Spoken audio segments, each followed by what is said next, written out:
الحمد لله رب العالمين أشهد أن لا إله إلا الله وحده لا شريك له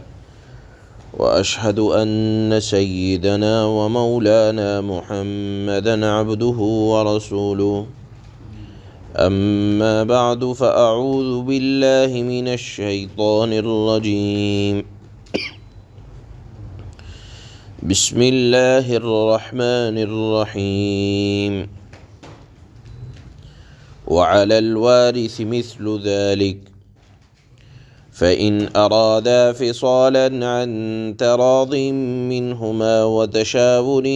فلا جناح عليهما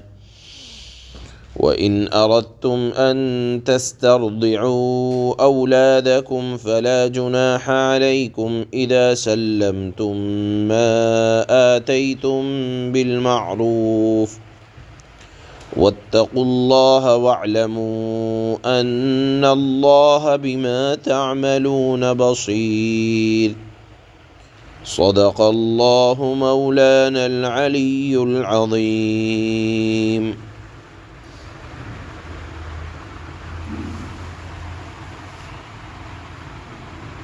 آیت کے اس حصے میں اللہ نے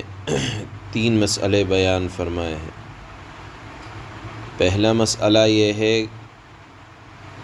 کہ باپ کے ہوتے ہوئے چھوٹے بچے کی پرورش کا سارا خرچ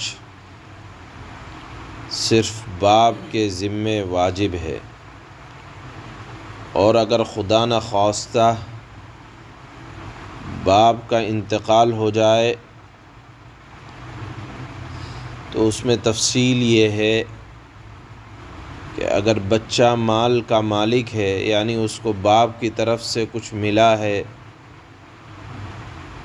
تب تو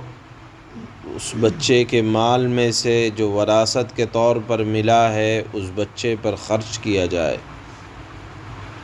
اور اگر اتفاق یہ ہے کہ وہ بچہ مالدار ہی نہیں ہے، یعنی اس کو وراثت سے کچھ بہت زیادہ نہیں ملا، غریب بچہ ہے، تو اللہ نے بیان فرمایا وَعَلَى الْوَارِثِ مِثْلُ ذَلِكَ. تو اب اس صورت میں حکم یہ ہے کہ اس بچے کے جو وارث ہونے والے ہیں، جو اعزاء اقربا، ان کے ذمے اس بچے کا مکمل خرچ ہوگا. اسی کو اللہ نے فرمایا وَعَلَى الْوَارِثِ مِثْلُ ذَلِكَ، یعنی اتفاق یہ ہے کہ بچے کا باپ بھی نہیں ہے اس کی پرورش کرنے والا، بچہ مالدار بھی نہیں ہے کہ اس کے مال میں سے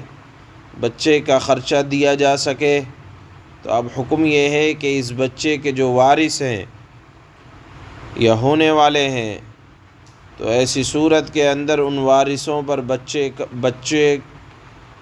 کا مکمل اخراجات لوٹتے ہیں. ایک مسئلہ اللہ نے بیان فرمایا. دوسرا مسئلہ اس آیت میں یہ ہے فَإِنْ أَرَادَا فِصَالًا عَنْ تَرَاضٍ مِّنْهُمَا،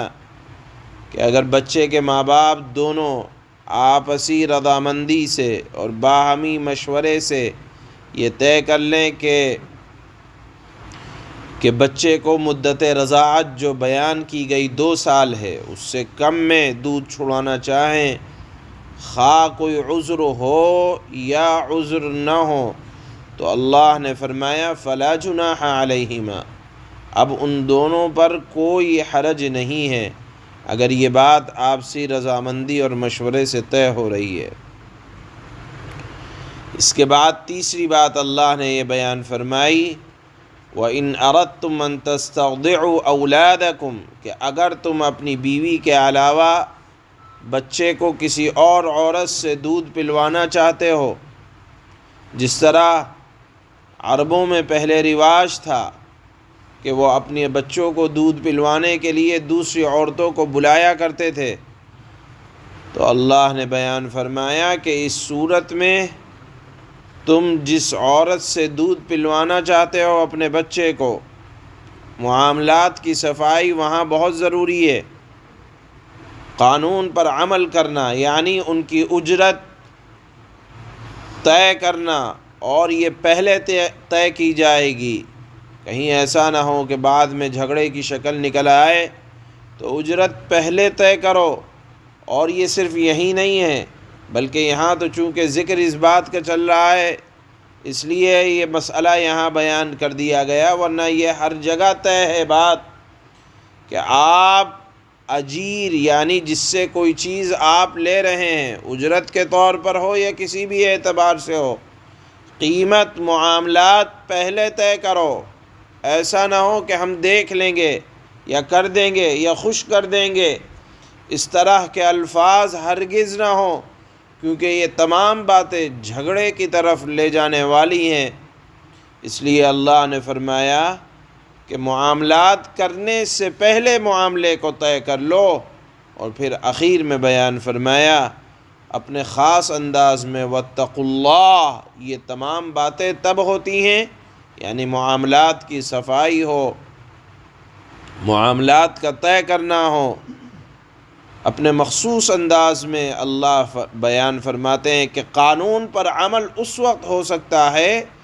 جب دل میں قانون بنانے والے کا خوف ہو۔ اور یاد رکھو کہ قانون بنانے والے نے ایسا نہیں ہے قانون بنا دیا اور تم سوچو کہ ہم عمل کریں یا نہ کریں۔ قانون بنانے والا، قانون داں جو قانون کو جانتا ہے، وہ اپنے بندوں سے کے عمل سے، ایک ایک عمل سے باخبر ہے۔ اسی کو اللہ نے فرمایا وَاعْلَمُوا، جان لو، ان اللہ بما تعملون بصیر، کہ اللہ تعالی تمہیں اپنے علم میں گھیرے ہوئے ہے، یعنی اس کا علم تمہیں اپنے احاطے میں لیے ہوئے ہے، لہذا وہ تمہیں ہر وقت دیکھ رہا ہے، اسی کا خوف دل میں ہونا چاہیے، تو اسلام کے قانونوں پر عمل کرنا کوئی مشکل نہ ہوگا۔ اس مضمون پر اللہ نے اس انداز سے اس بات کو مکمل فرمایا۔ اللہ فرماتے ہیں وَعَلَى الْوَارِثِ مِثْلُ ذَلِكَ، اور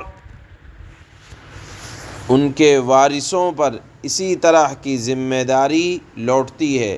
یعنی اگر باپ نہ ہو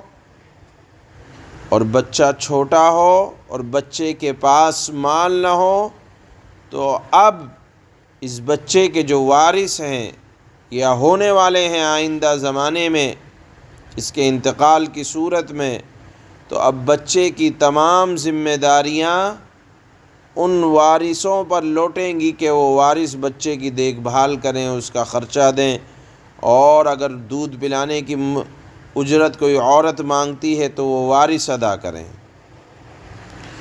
فَإِنْ أَرَادَا فِصَالًا عَنْ تَرَاضٍ مِّنْهُمَا وَتَشَاوُرٍ فَلَا جُنَاحَ عَلَيْهِمَا۔ ایک مسئلہ یہ بیان کرتے ہیں، پھر اگر وہ دونوں یعنی والدین آپس کی رضامندی اور باہمی مشورے سے 2 سال گزرنے سے پہلے ہی دودھ چھڑانا چاہیں تو اس میں بھی ان پر کوئی گناہ نہیں ہے۔ وَإِنْ أَرَدْتُمْ أَن تَسْتَرْضِعُوا أَوْلَادَكُمْ فَلَا جُنَاحَ عَلَيْكُمْ إِذَا سَلَّمْتُم مَّا آتَيْتُم بِالْمَعْرُوفِ، اور اگر تم یہ چاہو کہ اپنے بچوں کو کسی انا سے یعنی کسی دائی سے دودھ پلواؤ تو بھی تم پر کوئی گناہ نہیں ہے، جبکہ تم نے جو اجرت ٹھہرائی تھی وہ دودھ پلانے والی کو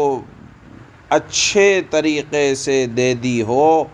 یعنی معروف طریقے پر اجرت کا جو معاملہ کیا جائے اس میں بھی صفائی ضروری ہے، دھوکہ دھڑی نہ ہو۔ اسلام یہ کہتا ہے کہ نہ خود دھوکہ کھاؤ نہ کسی کو دھوکہ دو۔ وَاتَّقُوا اللَّهَ وَاعْلَمُوا أَنَّ اللَّهَ بِمَا تَعْمَلُونَ بَصِيرٌ، اور تم اللہ سے ڈرتے رہو، جان رکھو کہ اللہ تعالیٰ تمہارے سارے کاموں کو اچھی طرح دیکھ رہے ہیں۔ سبحان اللہ۔